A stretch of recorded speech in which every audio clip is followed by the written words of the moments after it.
seguridad, ¿ya? Posteriormente viene la fase 3, que son pruebas a gran escala de pacientes enfermos, donde se busca sobre todo comprobar su eficacia sin perder de vista la seguridad, ¿ya? Luego, más o menos, fíjense, se necesitan 40 a 60 ensayos clínicos en esta etapa para que el medicamento pueda pedir su autorización de ingreso al mercado. O sea, de este medicamento pueda ser autorizado para su comercialización, ¿ya? Y ahí viene la fase 4, ¿listo? Este medicamento es utilizado ya en poblaciones, es prescrito por los médicos, entra en protocolos de manejo, pero en esta fase, algunos de ellos, especialmente aquellos que tienen un margen de seguridad estrecho, es decir, tienen todavía que ser vigilados porque este gran uso en grupos humanos así lo exige, ¿ya? Sobre todo verificando a través de la farmacovigilancia que estos guarden estos principios de seguridad y eficacia, ¿ya? Y también se vean otros aspectos que pueden hacer que la seguridad y la eficacia puedan variar, ¿no es cierto? Cuando se utiliza en, por ejemplo, pacientes obesos o pacientes que tienen cierto grado de insuficiencia hepática o problemas renales, ¿ya? Y en esta etapa se puede hacer ajustes todavía en cuanto a su indicación precisa, ¿listo? Este es un poco el ciclo vital de esta etapa llamada gestación, ¿ya? Aquí está esquematizada esta gestación, fíjense. Hemos visto que la primera fase son estudios de laboratorio, llamada fase preclínica, dura más o menos unos 2 años promedio, donde se ve en in vitro y en animales si el medicamento cumple o no con el objetivo que es tener una acción medicamentosa y no ser tóxico, ¿ya? Luego viene otra fase, que es la fase clínica, donde ya se realizan las 3 etapas que hemos dicho, ¿ya? Esta etapa puede durar entre 2 y 10 años, ¿ya? Estos estudios preclínicos, donde se hacen estos 40, 60 ensayos clínicos para lograr que el medicamento llegue a la fase 4, ¿ya? Entonces, en promedio, más o menos son 5 años, pero pueden durar entre 2 y 10 años estos ensayos clínicos necesarios de fase 1, fase 2, fase 3, ¿ya? Y luego viene esto, ¿no ve? La presentación de una monografía donde se presenta el resultado y se obtiene a partir de la entidad reguladora la autorización para llegar a la fase 4, donde ya existe la comercialización del fármaco y hay que hacer lo que se llama la vigilancia post-comercialización, con todos los cuidados que hay que tener al abordar este tema de la farmacovigilancia, ¿no ve? Vigilar la eficacia, la seguridad y las circunstancias que pueden ser modificadas. Esto es en esquema la gestación, ¿ya? Esta diapositiva más o menos muestra lo mismo, pero lo que aquí quiero remarcar es que para pasar de pruebas en animales o de la fase preclínica a la fase clínica, hay una aprobación que tiene que tener el fármaco llamada IND, ¿ya? ¿Qué es la solicitud IND? En realidad es una prueba que le permite pasar hacia la investigación en humanos, ¿ya?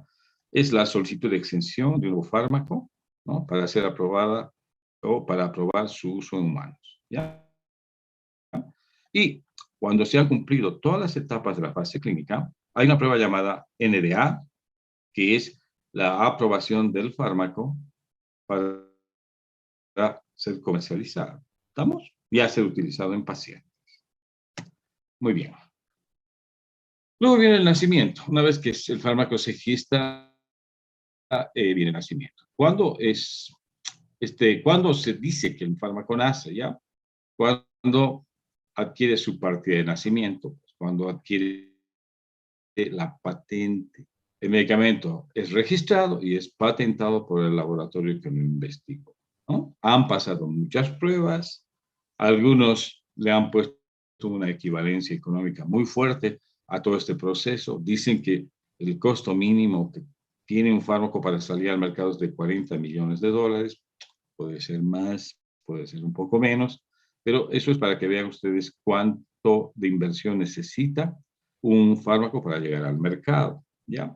Esta patente garantiza la propiedad intelectual y este medicamento es registrado por el laboratorio, se le da la patente, nadie más puede utilizar ese nombre ni ese fármaco y finalmente esto es como el carnet de identidad o el certificado de nacimiento de un compuesto que le da más o menos la certeza al laboratorio de que lo invertido debe o puede ser recuperado, pero además está protegido por la entidad reguladora, ¿no?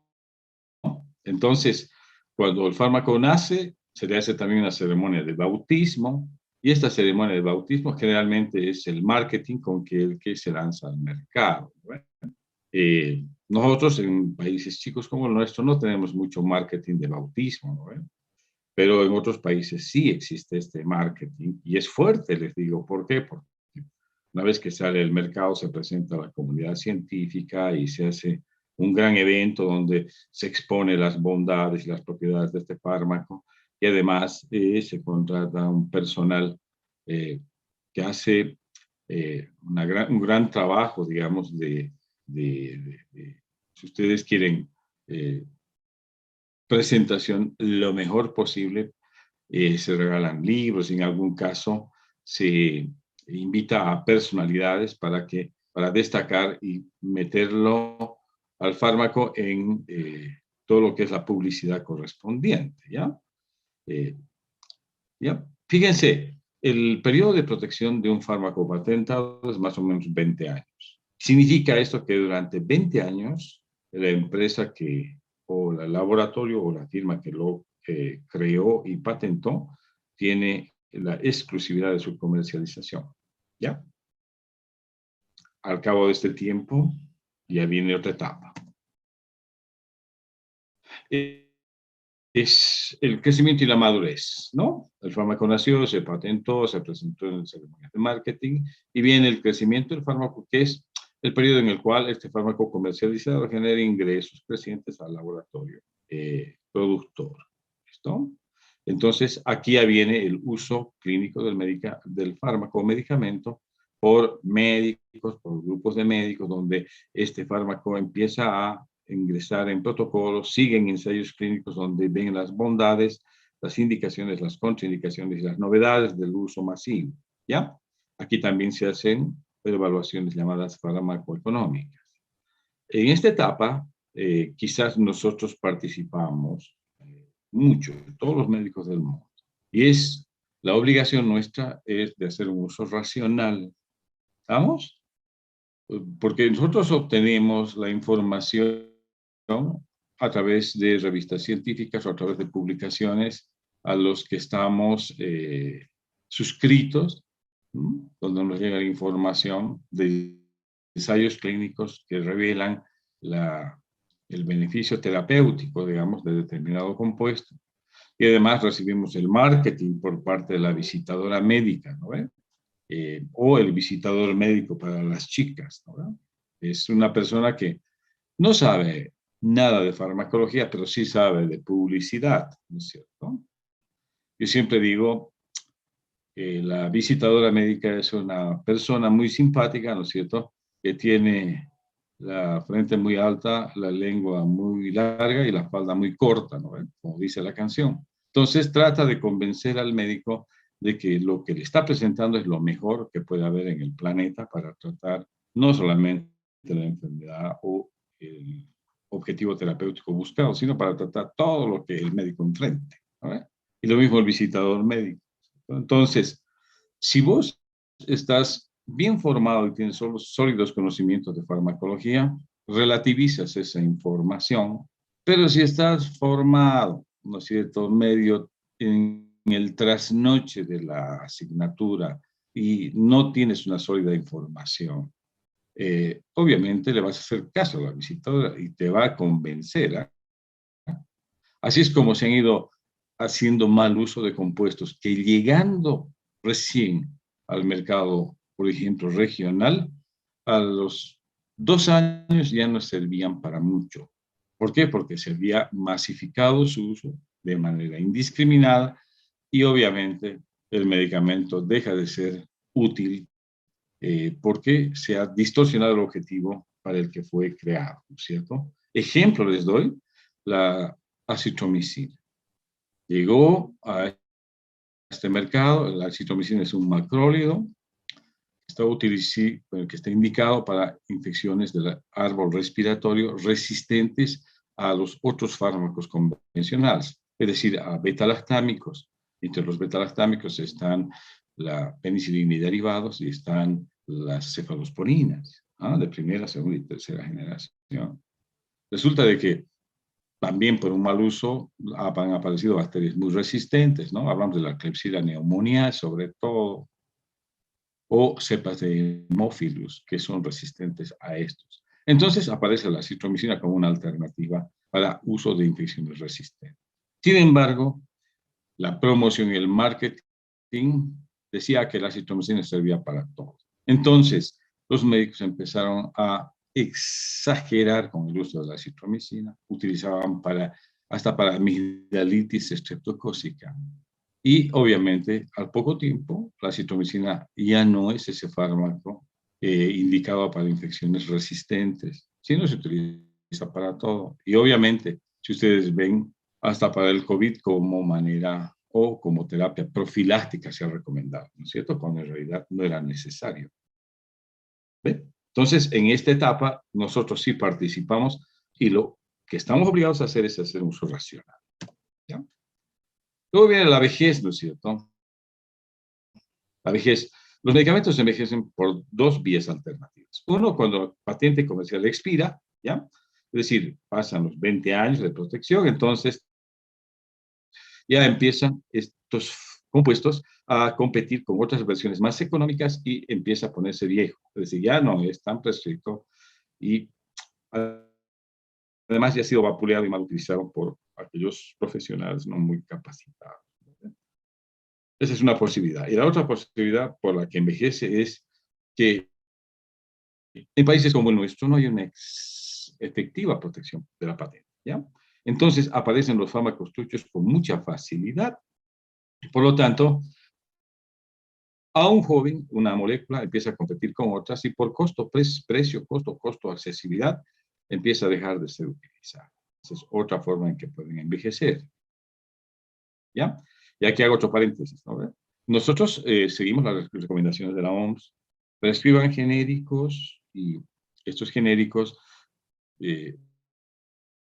en lo posible, que estén avalados por el ministerio, ¿no ven?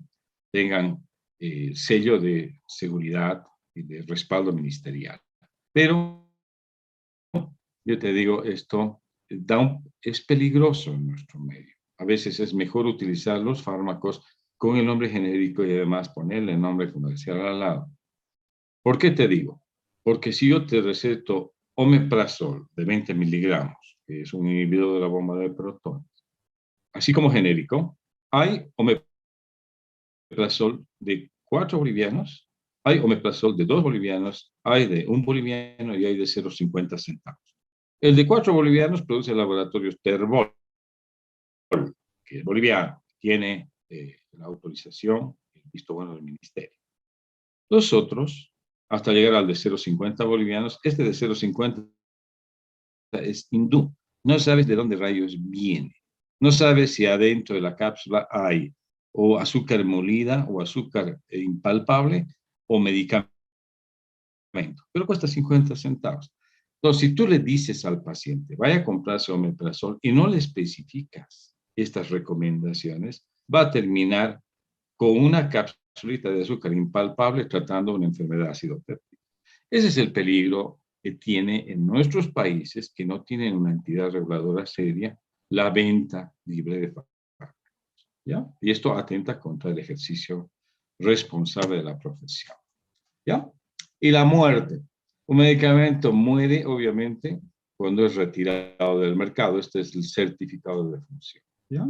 ¿Ya? Ahora, antes era bueno porque había aparecido otra molécula mejor y obviamente la farmacovigilancia decía que había que sopesar mucho el riesgo-beneficio, ¿no? Y que los efectos adversos a veces ocasionaban la muerte prematura del medicamento o la muerte natural del medicamento. ¿ya? Ahora sucede otro fenómeno. Los laboratorios tienen una actividad investigativa tan prolífica, tan dinámica, que ellos son los que quizás ocasionan la muerte de la molécula anterior porque generan, a través de esta vorágine investigativa, nuevos compuestos que desplazan al anterior que fue generado por el mismo laboratorio y a veces lo empujan hacia el desuso, ¿ya? Entonces, lo que acabamos de explicar se encuentra graficado en este algoritmo. Si ustedes se fijan, gestación, nacimiento, crecimiento, madurez, vejez y muerte. Está graficado en este diagrama que, bueno, lo presento como síntesis, ¿ya? Ahora vamos a ver un poco de la clasificación de los medicamentos. Los medicamentos tienen una modalidad de clasificación. Hay una clasificación llamada ATC, que es por, en inglés es Anatomical Therapeuticas Chemical, o Chemical, perdón, y es que se clasifican los fármacos de acuerdo a sus características, primero en el sitio u órgano en el que actúan, luego a sus características terapéuticas y químicas, ¿no? Y de acuerdo a esta clasificación hay 14 grupos de fármacos. No vamos a entrar en detalle, solamente les voy a mencionar, ¿ya? Por ejemplo, aquí está. Uno de los grupos serían fármacos que actúan en el tracto alimentario e influyen en el metabolismo. Otro grupo de fármacos estarían aquellos que actúan en la sangre y otros, y todos los glóbulos rojos formadores o glóbulos que se forman en la médula y que terminan en la sangre, ¿no? En el sistema cardiovascular, etc. Son 14 grupos, ¿ya? Esa es una clasificación. La otra es de acuerdo a su valor intrínseco terapéutico potencial, ¿ya? Valor intrínseco terapéutico potencial. Se resume de esta manera o se abrevia de esta manera, ¿ya? Son 4 grupos los que se presentan. Primero, los de valor elevado. ¿Qué medicamentos entran dentro de este grupo? Aquellos que tienen eficacia y seguridad demostrada. Es decir, tienen gran eficacia y tienen una seguridad a toda prueba, ¿ya? Aquí están, por ejemplo, las penicilinas, las beta bloqueantes, las insulinas, el ibuprofeno, la clortalidona, sulfato ferroso, la prednisona. Es decir, son un grupo de ejemplo de fármacos que están en este grupo 1 llamado de valor elevado. Hay un segundo grupo que son los fármacos de valor dudoso, que a quienes agrupa este segundo grupo es aquellos fármacos que no tienen gran eficacia y tampoco mucha seguridad, ¿ya? Es decir, pueden ser aplicados clínicamente, pero no están respaldados por estudios de eficacia y seguridad muy sólidos, ¿ya? Ejemplo, hepatoprotectores, ¿no ve? O sea, ponte glucosamina para proteger el hígado en caso de agresión hepática, ¿no ve? Sea inflamatoria, sea viral, sea, ya, medicamentosa. Entonces te dan glucosamina más algunos otros compuestos. No son tan eficaces, ¿no? Las enzimas digestivas que se utilizan cuando hay mala digestión, ¿no ve? Son una serie de compuestos que son mejoradores de la circulación, mejoran la motilidad gastrointestinal, tienen un concentrado de enzimas que ayudarían, digamos, a la digestión de, sobre todo, alimentos grasos y que tienen gran cantidad de hidratos de carbono, ¿no? Y lo mismo está acá el ginseng, el ginkgo biloba, que se utilizan como mejoradores de la circulación y como medicamentos para la memoria, ¿no ven? En fin, hay varios. Inclusive aquí está la diosmina y el dolbecilato de calcio, que son vasodilatadores y que mejorarían la circulación en terrenos inflamados, ¿no ven? Son del segundo grupo.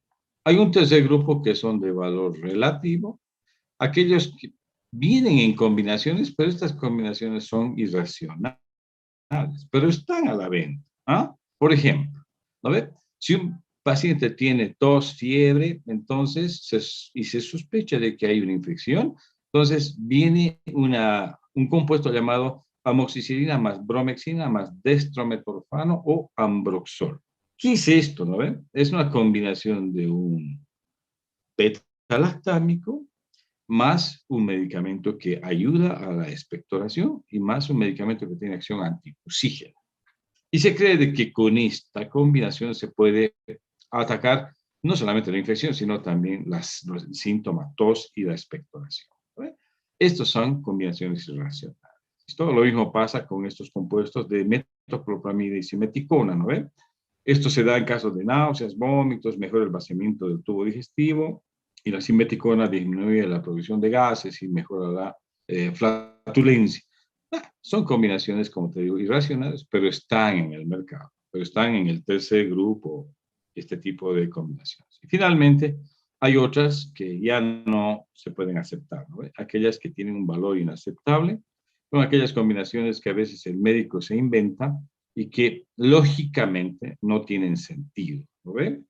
Por ejemplo, paciente con antecedentes de úlcera péptica o gastritis erosiva aguda con episodios de sangrado, recibe, escuchen esto, recibe un tratamiento con un AN no selectivo, ¿ya? Ponte el diclofenaco sódico.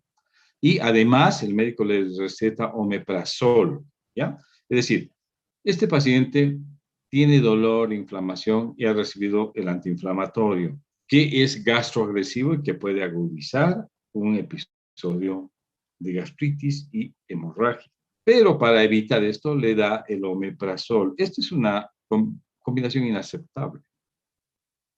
¿Por qué razón? Porque hay que seleccionar medicamentos. No es el único AN, el diclofenac.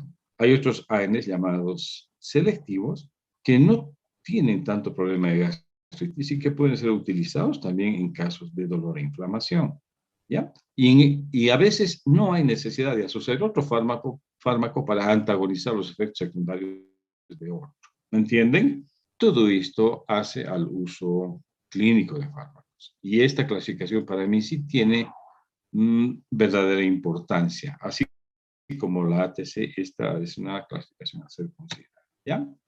Entonces, ¿qué estamos enfrentando ahora?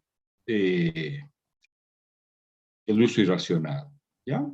Fíjense, esto alcanza dimensiones graves. 200.000 muertes por uso irracional de fármacos. 9 millones de hospitalizados por uso irracional de fármacos, ¿ya? Y gastos de 76 billones de dólares anualmente. ¿Por qué? Por uso irracional de fármacos. Y si redondeamos las cifras, se dice que la tercera causa de muerte después del cáncer y los problemas cardiovasculares es el uso irracional de medicamentos, ¿no? ¿Y quiénes están metidos ahí? Los médicos. Está metido el paciente, está metido el dispensador, está metido el paciente, la familia y todos aquellos que se involucran en esto, ¿no? Llamado uso irracional. Y está también la visitadora médica, están los laboratorios, los que hacen marketing, y hasta las propagandas que hacen por internet, ¿no? Entonces, en un estudio que hizo la Organización Mundial de la Salud, este es un estudio medio antiguito, pero esto no ha cambiado, yo les aseguro, en este último tiempo. Más del 50% de los medicamentos que se prescriben son dispensados o se venden de manera inadecuada. Preocupante, ¿no? ¿Ya? ¿Cuál es el ambiente del uso irracional? Involucra a mucha gente, al médico, al que vende, o sea, médico, farmacéutico, al laboratorio que lo fabrica. ¿Por qué? Porque, lógico, ¿no? Manda visitadoras cada vez más elocuentes, ¿sí? Y manda también spots publicitarios por internet, ¿no? Donde dice, no, cómprate tú de la farmacia, no vayas al médico. Ese es el mensaje, ¿no? Al comunicador que a veces recibe más dinero y obviamente pone en, como parte de su tanda publicitaria, uso irracional de medicamentos. Al usuario final es al paciente ese que no ha entendido mucho, pero te asegura que va a cumplir una terapéutica, ¿ya? A la comunidad científica que no investiga lo suficiente para hacer farmacovigilancia y finalmente a la autoridad sanitaria, ¿no? Es decir, ¿quién se hace cargo de la venta de medicamentos autorizados? Es el CEDES, ¿no? Pero si tú ves el desempeño del CEDES y quiénes están a cargo de esta labor, realmente es como para preocuparse mucho, ¿ya? ¿Por qué? Porque es un trabajo, pero muy, no tiene muchos recursos y tampoco personal adecuado, ¿ya? A veces esto está en manos de una bioquímica que no tiene mucha formación en farmacología, ¿ya? O está a cargo de un médico que hace mucho tiempo no tiene ni siquiera un vademécum actualizado, ¿ya? Entonces, vamos a ver algunos tipos de prescripción irracional, ¿ya? Hay algunas que hemos identificado que ustedes tienen que, obviamente, tomar como referencia y, lógicamente, no hacer, ¿ya? Hay una prescripción incorrecta, una prescripción inapropiada, una prescripción excesiva y hay una prescripción múltiple, ¿ya? Vamos a ver a qué llamamos prescripción incorrecta, cuando se recetan medicamentos equivocados. Y esto parte de un mal diagnóstico y esto hace de que el medicamento, por no tener, o sea, el médico, por no tener mucha formación, prescribe de manera inadecuada, ¿ya? Es decir, un compuesto que tiene poca eficacia y tiene muchos efectos tóxicos, o una prescripción, digamos, de fármacos que no están disponibles y que obviamente va a ser difícil que el paciente encuentre, ¿ya? Entonces, es una de las prescripciones también identificadas como causa de uso irracional, ¿ya? Entonces, esta es la prescripción incorrecta, esta es la prescripción inadecuada, cuando de un conjunto de compuestos se selecciona aquel menos adecuado, ¿ya? ¿Ya? Es un medicamento costoso, poco accesible, o es administrado por una vía que no es conveniente para el paciente, ¿ya? La prescripción excesiva, prescripción a dosis altísimas por periodos prolongados, hay que tener mucho cuidado. Es así como los antimicrobianos han generado resistencia, ¿ya? En promedio de 7 a 10 días, una prescripción para, pónganse, una faringoamigdalitis estreptocócica es suficiente, hasta 14 días como máximo, ¿no? Se le puede dar un betalactámico, pero si tú le das por más tiempo, puedes generar resistencia. Entonces, esa es una prescripción excesiva, ¿no? ¿Vamos? Y tener a los pacientes, porque tienen reflujo y tienen gastritis, años de años con omeprazol. Eso también es una prescripción excesiva. Cuando en realidad a veces hay que cambiar de rumbo en la terapéutica, ¿no? Por ahí ese paciente tiene Helicobacter pylori, hace un tratamiento para Helicobacter, un tratamiento breve, eficaz, múltiple, o sea, asociado y efectivo. O si tiene reflujo por causa de una hernia yatal, bueno, se hace una operación antirreflujo, pues. ¿Ya? Se le hace una cirugía, puede ser por vía laparoscópica, se le hace un Nissen, un Nissen o una operación de Toupet, listo. Se acabó el reflujo. Pero no lo tengas años de años con el Omeprazol. ¿Ya? Y esto, que sí se ve muy frecuentemente en la prescripción múltiple, gran cantidad de fármacos metidos en una receta chiquita, ¿no ve? Claro, que viene también de un cerebro chiquito, ¿no ve? ¿No? Son los médicos llamados sintomáticos, ¿no ve? Aquellos que no hacen diagnóstico y que tratan al paciente por síntomas, ¿no ve? Y esto pasa en algunos consultorios periféricos de Cochabamba, ¿no ve? El médico hace un listado de signos y síntomas, ¿no ve? ¿Qué tiene? Náuseas y vómitos. Ah, ya, náuseas y vómitos. Ya está pensando él, le voy a dar un antiemético. ¿No? ¿Qué más tiene? Me duele el estómago, doctor. Ah, ya, le voy a dar un analgésico antiespasmódico. O sea, no le interesa el diagnóstico, le está haciendo la terapia en función de los signos y síntomas. ¿Qué más tiene? Me duelen mis articulaciones. Ah, ya, un AINE, ¿no ve? ¿Y qué más tiene, doctor? Me ha dicho que tengo presión alta, entonces le voy a dar un antihipertensivo. Ya está hecho su eh, prescripción múltiple. Ya hizo su prescripción múltiple. Pero esto, ¿qué trata? Nada, ¿no es cierto? En vez de causar beneficio, causa beneficio. ¿Listo?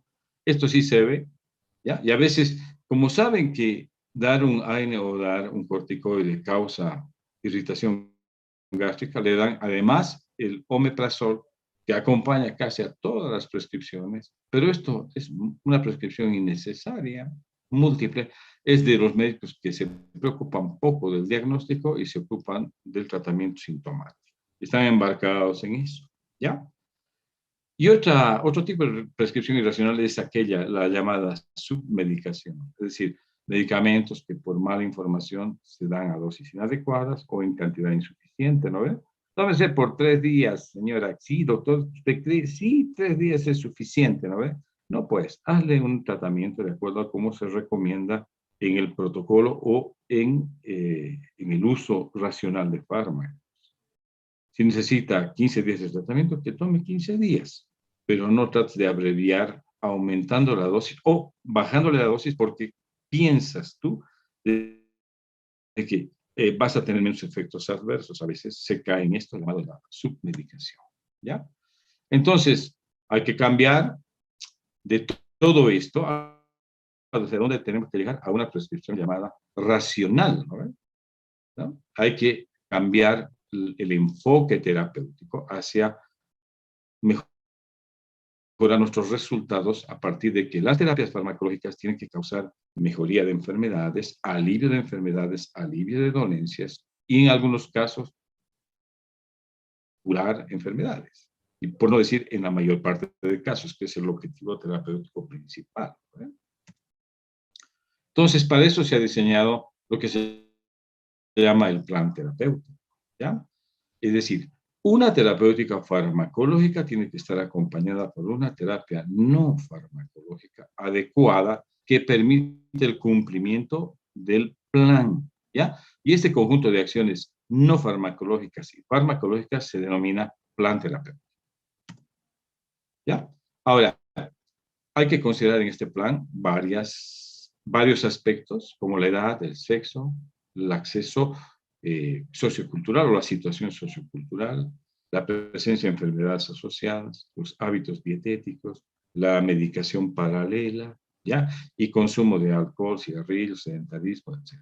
Cuando nosotros consensuamos una terapia no farmacológica con una terapia farmacológica, tenemos un buen plan.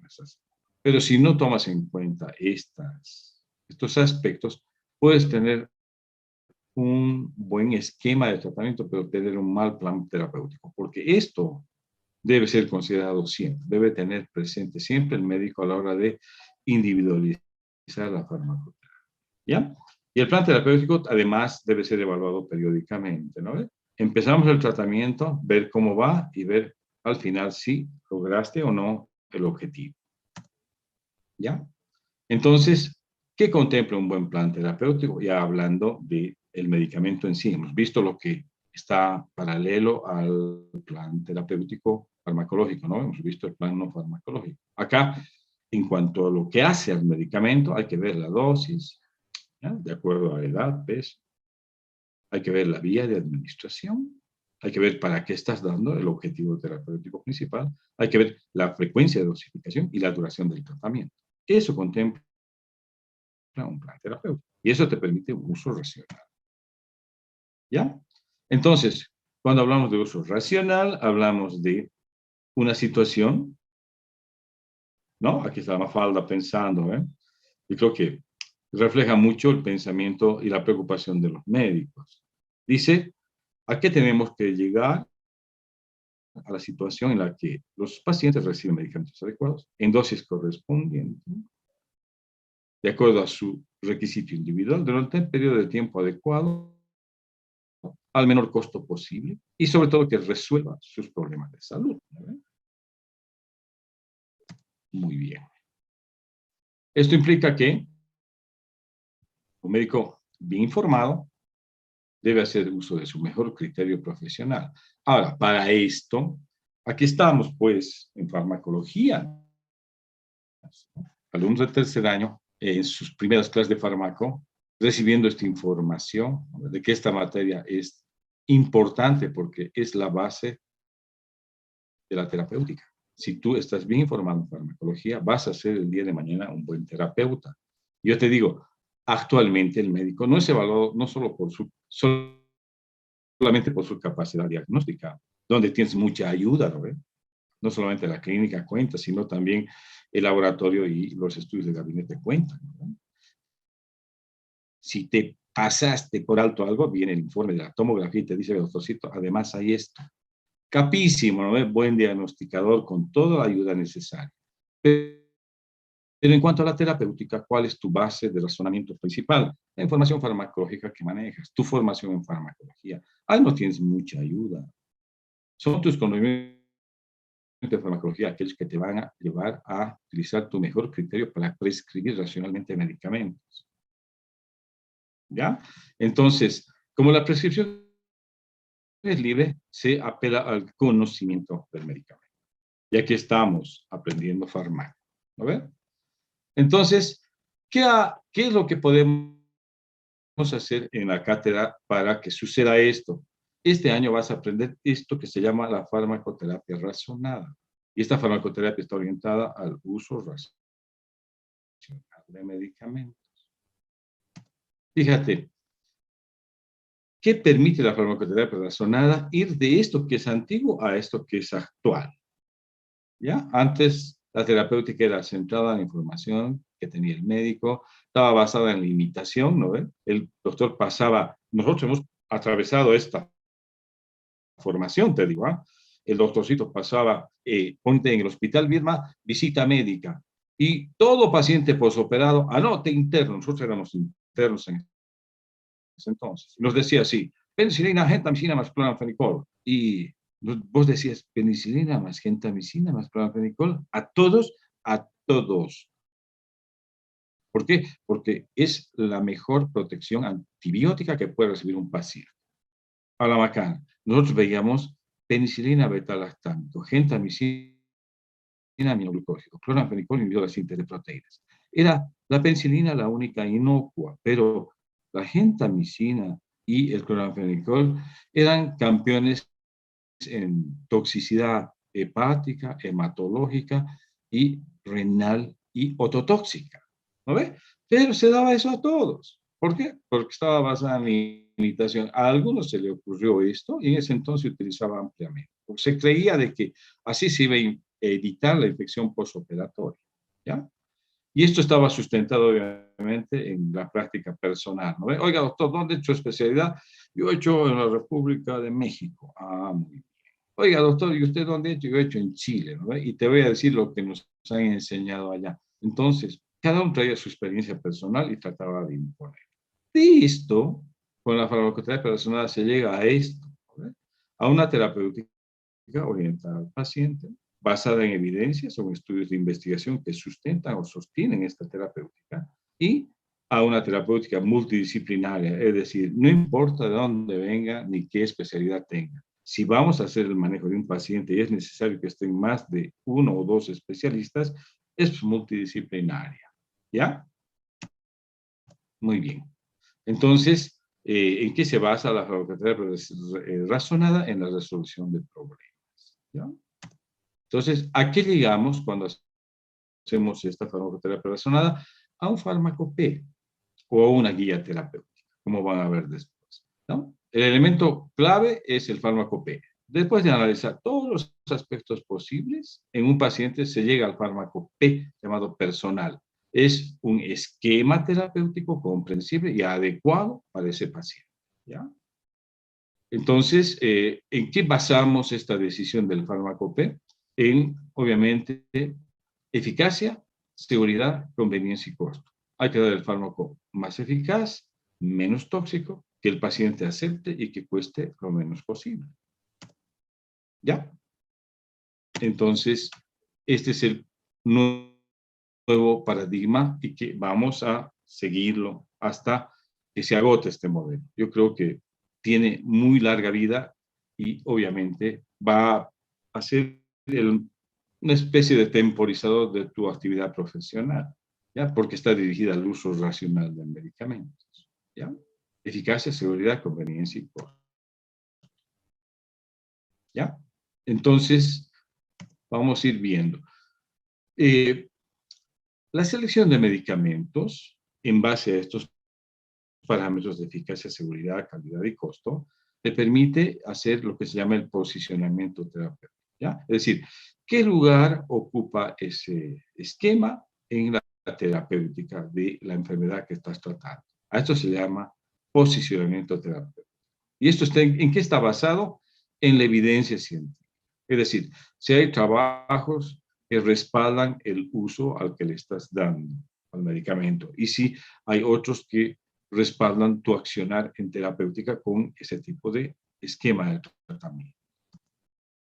Muy bien. Entonces, esta selección de medicamentos es un proceso continuo, multidisciplinario y participativo. Todos los profesionales nos basamos en este criterio llamado de selección del medicamento P, siempre teniendo en cuenta estos parámetros que les dije, ¿no?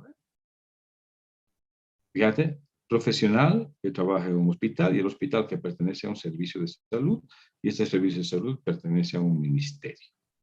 Todos estamos involucrados en el uso racional, ¿no? Entonces, aquí vamos a dar un ejemplo de posicionamiento terapéutico y dice, ¿qué lugar debe ocupar el esquema de tratamiento que estás tú decidiendo en un esquema de tratamiento? Si está basado en la evidencia científica, puedes ubicar tú racionalmente como primera elección o de segunda elección o de tercera elección. ¿Vamos? Entonces, fíjate, esta es una escala de el dolor propuesta por la Organización Mundial de la Salud. Esto es para pacientes que tienen dolor como síntoma principal, ¿no ve? Entonces, para el dolor hay analgésicos de todo tipo, ¿listo? Entonces, se dice, para el dolor en la escala 1, ¿ya? Es suficiente un medicamento que puede ser un AINE, que puede ser, póngase el paracetamol o puede ser la aspirina. ¿Estamos? Esto es para un dolor grado 1. En la primera escala del dolor hay que tratar con esto. Pero si el dolor es persistente o aumenta, el posicionamiento cambia, ¿no ve? Hay que llegar, estos ya no son suficientes. Hay que llevar al paciente tal vez a un fármaco opioide que puede ser de leve a moderado o puede haber un no opioide asociado o un coadyuvante asociado. Entonces, ya cambia, aquí ya ingresan los opioides, ¿no ve? Llamados leves a moderados. Fíjate, si con esto no es suficiente y el dolor demanda o persiste, hay que utilizar opioides ya potentes y otros coadyuvantes. ¿Estamos? El objetivo es dar un uso racional al dolor de acuerdo a una escala llamada escala analgésica. Entonces, este es un ejemplo que les digo, y esto pasa también con infecciones, esto pasa con otro tipo de patologías, donde se debe ubicar al fármaco como de primera elección, de segunda elección o de tercera elección. ¿Entienden? ¿Ya? Y para esto, obviamente, ¿qué es lo que define? Es tu sólida formación en farmacología y obviamente la solvencia de tu terapéutica en cuanto a respaldos de trabajo de investigación. ¿Ya? Entonces, este uso racional de medicamentos nos lleva a dos resultados, les dije. Si es en cuanto a lo que es el médico, al medicamento P. Y en cuanto a lo que es el grupo de trabajo hospitalario, a la formulación de guías farmacoterapéuticas. ¿Estamos? O sea, los médicos tenemos nuestros medicamentos P. En nuestro accionar de hospitales, clínicas, consultorio, para determinados pacientes tenemos nuestro esquema de tratamiento o lo vamos afinando en la medida que vamos considerando variables. En cambio, en los hospitales a veces nos juntamos entre servicios y hacemos una guía farmacoterapéutica. Y este es el resultado de un trabajo multidisciplinario. ¿Ya? Aquí está medicamento P, producto del accionar del médico, y guías farmacoterapéuticas como resultado del trabajo multidisciplinario. Muy bien, aquí está nuevamente el concepto de medicamento esencial, ¿ya? Que es un compuesto flexible y adaptable, es el listado de medicamentos genéricos que debe haber en todo un país de acuerdo a eficacia, seguridad y un costo adecuado. ¿Listo? Y ya estamos terminando, ¿no? Este programa de medicamentos esenciales tiene una historia. En nuestro país se inició el año 1991. El gobierno holandés apoyó este programa de medicamentos esenciales. Luego, en el 2003, hay ya algunos logros y se promulga la ley del medicamento, ¿ya? Que garantiza la llegada de estos fármacos esenciales al sector público. Y ya a partir de ahí, ¿no es cierto? El 2003 ya comienza la construcción de este laboratorio de control de calidad de medicamentos para que eh, haya medicamentos autorizados comercializándose y no contrabando. Esto es más discurso que realidad. ¿Ok? ¿Estamos? Los medicamentos, ¿para qué sirven? Para prevenir, para aliviar, para controlar, para diagnosticar, para curar. ¿Ya? Ahora, el error ya sabemos de quién viene, hay que tener mucho cuidado con ese entorno. ¿Listo? Y con esto habríamos terminado la clase de hoy. Espero que haya sido comprensible, la hemos hecho de manera dinámica y esperemos de que haya llegado a aclarar las dudas que a veces uno tiene cuando por primera vez está llevando esta asignatura, ¿no? Si hay alguna pregunta, ahora sí ya más o menos puedo saber. Levantan la mano y yo puedo habilitar el micrófono si hubiera alguna pregunta. Si no, bueno, por hoy habríamos concluido y continuamos mañana con el tema siguiente. ¿Alguien quiere tomar la palabra? ¿Alguien quiere hacer alguna pregunta? Levante la manito, ¿ya? Yo le habilito el micrófono.